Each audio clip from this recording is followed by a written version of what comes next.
to this evening's conversation with a Columban. Our guest is Father Charles Roux, and good evening, Charles, and welcome. Thank you, Trevor. Good to be here. Well, thanks very much for being making yourself available for this. You're one of our men who's vast mission experience and a lot of study and expertise, so I'm pleased that you're able to be here. Would you like to introduce yourself? Tell us a little bit where you're from and where your family and where you studied, etc. Charles Roux. I was born in Canowindra, central New South Wales. I grew up on a farm along Emu Creek. So we had sheep and wool and lucerne, and it was a small town. I enjoyed the town life. It was quite lively, really. Right. A lot of young people working on farms in that period. Yeah. So that's where I was brought up, farmer. And so where did you go to study? Like, where did you do your secondary schooling? Well, first of all, the Josephite sisters in the local school, they were very Right. good. And then I went to St. Joseph's College in Hunters Hill in Sydney for high school. Yeah. So you moved from the country to the city for a while then? Yeah. Well, country people actually always knew a little bit about the city, I think. Right, okay. But I moved back to the farm after high school and worked with Dad on the farm. A highlight of that time was being with the junior farmers. There were a lot of young farmers who we studied sheep and wool at the local tech college, and Right, yeah. and so we tried to improve the outcomes on the farms. You know, not just the better crops and that, but also financial stability. Yeah, you've got to have both together. Sure, absolutely. So, well, you were working on the farm for a while, or how did you decide to become a Columban, or how did you get involved in it? I had my vocation from a public relations officer for the Bank of New South Wales. Oh, wow. Our junior farmers used to get speakers in, and this man was invited in, great speaker, and he spoke about the Colombo plan, which is development outreach from Australia to Southeast Asia. And he talked about the India and how the experimental crops were being eaten up by the cows. Oh, wow. And I sort of said, well, the cows are sacred to the Indian people, so we can't knock that too much. You know, we can't just reduce the people in India to bellies. You know, that they got a spiritual life as well. And Right. and the sisters had taught us that, I think. You know. Yes, yeah. So I decided to become a missionary. So I sussed around, you know, for a missionary organisation, and I found the Columbans. Ah, right. Oh, okay. So how long had you been, like, between you left school and when you started with the Columbans? 4 years. Oh, 4 years. So you had a fair bit of experience then outside the seminary. Yeah. Right. And so you were ordained then? What year? What year were you ordained? 68 I was ordained, and then I was appointed to go to work in South Korea with Right. Ray Scanlon. Yes. So headed off to South Korea, and of course the first part there is language school. It's a very difficult language, you know. Right. And so we used to do 1 year at language school and 1 year out in the parish experimenting and practicing, and then another year back in the language school. It was quite a grueling job, really. It was a bit tough area to work in. And what was it like? I mean, like No, South not Korea? the language is the tough part. The Koreans were lovely. Right, yeah. But the like South Korea these days, of course, is quite a developed kind of nation. What was it like when you first arrived there? Physical conditions for the people were terrible. You know, there were dirt roads and real poverty. You know, you'd see people with extended bellies. It was an Really? impact still of the Korean War. Yeah. But the Koreans gave every bit of effort and money into education. Like people in thatched roofs houses, you know, like Really? would still get their kids into the best high school they could. And so when the industrialization began, the Koreans, education-wise, were primed to go, and they were ambitious as well. Yeah. Okay. So, and what was the things like church-wise? I mean, were there many Catholics? What were you doing like in terms of the pastoral work in Korea? Well, most of the Columbans worked in parishes. Yes, yeah. The Catholic population was only 300,000 or 400,000 when I arrived there. Now it's around 5 million. Really? And it's mainly because of the adult catechumenate, where the Catholic communities focused on inviting people to join the community. And the church had credibility because it stood for a lot of justice, social justice. At that time, it was under a military dictatorship, Park Chung-hee. Right. And the country was being industrialized very rapidly. So conditions in factories, shonky co-ops on the farms, even bus girls, abused. And the universities were losing their integrity. They had very high standards, but they were being dictated to by the government. Right. I was very lucky, very blessed. Really? I worked under a Korean bishop, Bishop Ji Hak-sun, and the bishop had a little radio station in his diocese.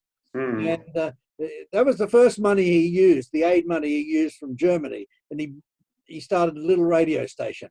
Right. And he spoke up about the conditions of the people, really. Right. And, so he did this for several years, and we sort of joined with him and did what we could in our parishes. And but the government didn't like it, so they put him in jail. He was sentenced to 15 years in jail. Really? Wow. He was in jail in solitary confinement for more than a year. But we demoed, we broke martial law to go out on the streets. Wow. Eventually, he was released to house arrest. And yes. I laugh because when he was released, we said, Bishop, the best year's work you've ever done was the year you spent in jail. Was this meant to be a compliment? Yeah, absolutely. Yeah, but it inspired the Catholics. It inspired the priests. It inspired the other bishops. At the time, we had a lovely cardinal in Seoul, Cardinal Kim, and he would explain very patiently what Bishop G was on about and why he was doing it. Okay. Yeah. Really? It was a wonderful time. So it sounds like there's a fairly active church, even if it's fairly small, and a lot of poor people and very politically kind of active. What about the Columbans? Were there many Columbans in Korea at that time? Oh, heavens, it was blitzkrieg, mate. We had 150 Columbans assigned to Korea, and the average age was 28. Wow. That's a very active group. Oh, it was huge. But it meant that a lot of people joined the church. And they joined, because they had a good reputation as building community, a welcoming group, whether you're rich or poor, it had integrity.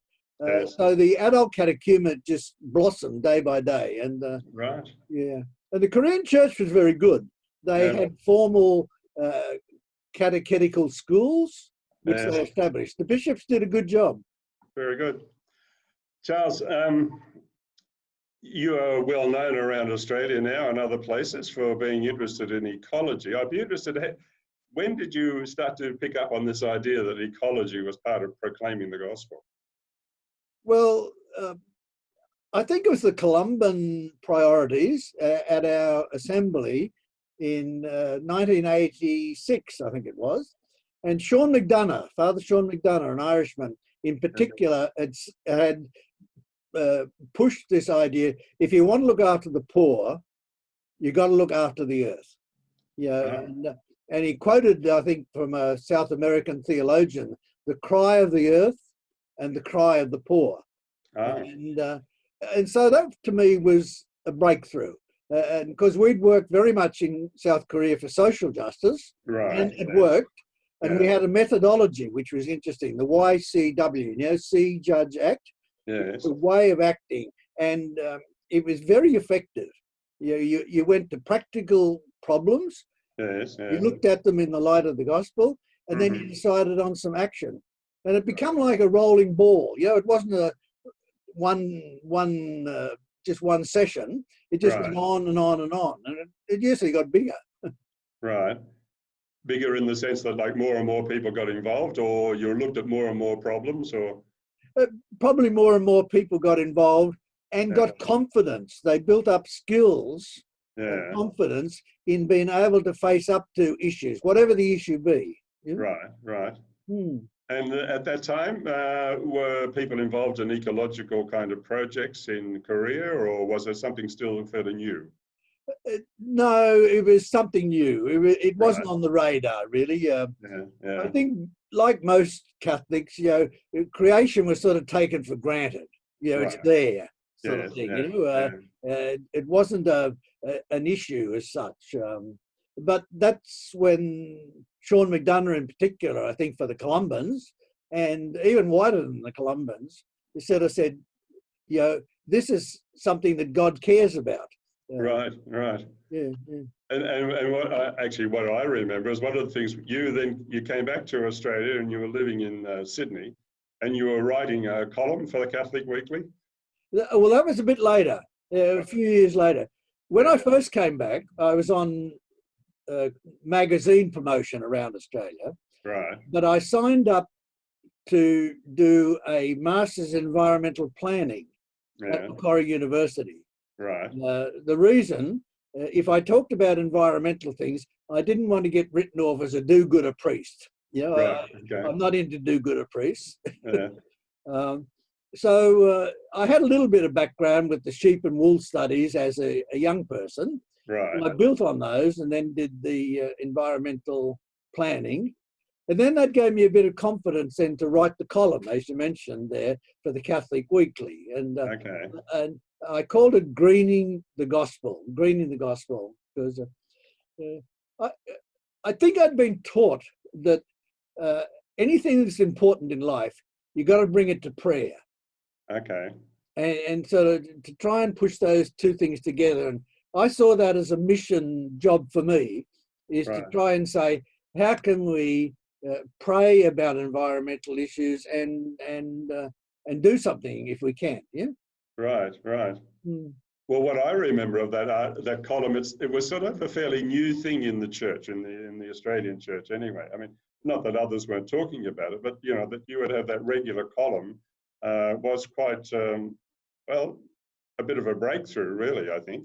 Yeah, a very important document was the New Year message of Pope John Paul II.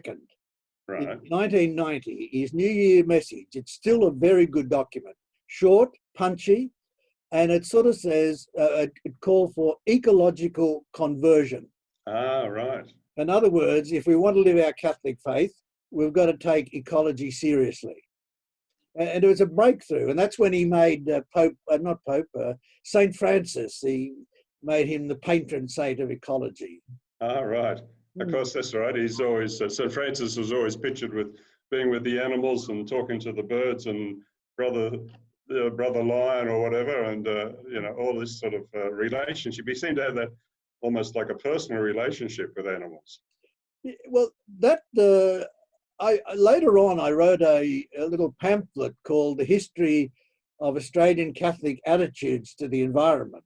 Okay. And it started off with people just sort of taking creation for granted, but it was mainly people who had an experience of, you know, the big western skies, or poking around along a creek, or growing veggies in the backyard. That was their sort of starting point of a love for creation. Right. Yeah. And so when the Pope wrote his New Year message, it gave people a theological basis. It gave them a kick along, I suppose. Right. Okay. Whenever I think about this environmental, where we're at now, I always remember back when I was in the 70s and I was traveling with this guy, and you know, I'd finished whatever, you know, I'd been eating an ice cream or something, and I had the paper left over, and I sort of threw it out the window. And like, you know, this guy was horrified by this, you know, and I thought, what's wrong with you? You know, normally that's what we do. Yeah. As you say, we sort of took it for granted, but now you'd never do it, would you? I mean, there's been a change in our minds about ecology. Yeah. I think one of the things about ecology is that we've got to learn some new language, and learn some of the language of science, learn some of the language of ecology, and that's where a lot of words were taken up. They're all Catholic words in a way about community, relationship, connection, all those words. We sort of had them in our spiritual life, right? But the ecologists were using the same words. So that when we started to look at community or relationships, we could look at them with ecological eyes. Oh, okay. It made them much deeper. We got a greater understanding. Right. Well, I mean, what would you see as our basic sort of, what would you see be main ecological challenges in Australia today? Or what do you think about the church's response to ecology today? Well, I think the major issue is climate change. Right.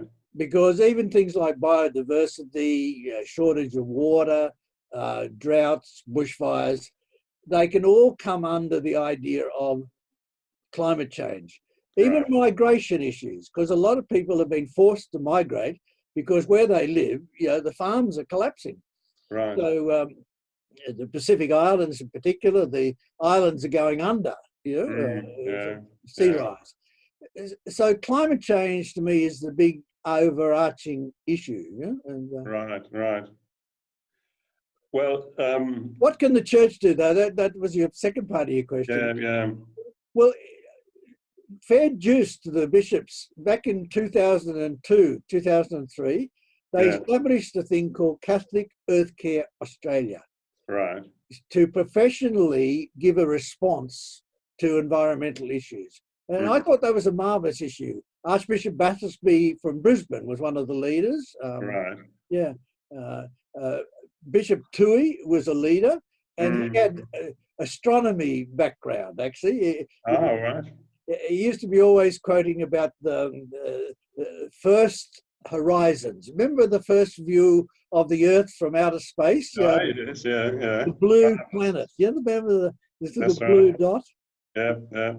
So the bishops at that time were very, very advanced in what they were doing. Oh, okay. That's good.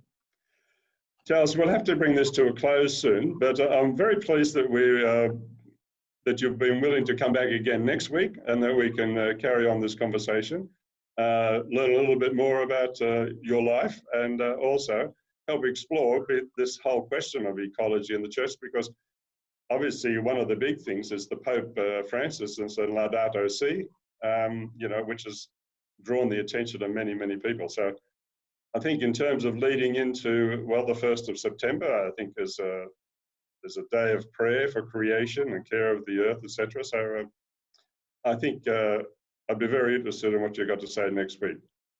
So is there anything you'd like to say before we sign off? Well, just a way to introduce what the Pope said, Pope Francis. Yeah. He said, care for creation is in the order of love. Oh. And I think that that's a marvellous phrase to hang on. Right. It's not just moral, do this, do that. Right. It's in the matter of love. Yeah. Okay. We'll take away that as a message. So thank you very much for coming along this evening, Charles. Much appreciated. Thanks, Trevor, for the opportunity. Okay. God bless. Thank you.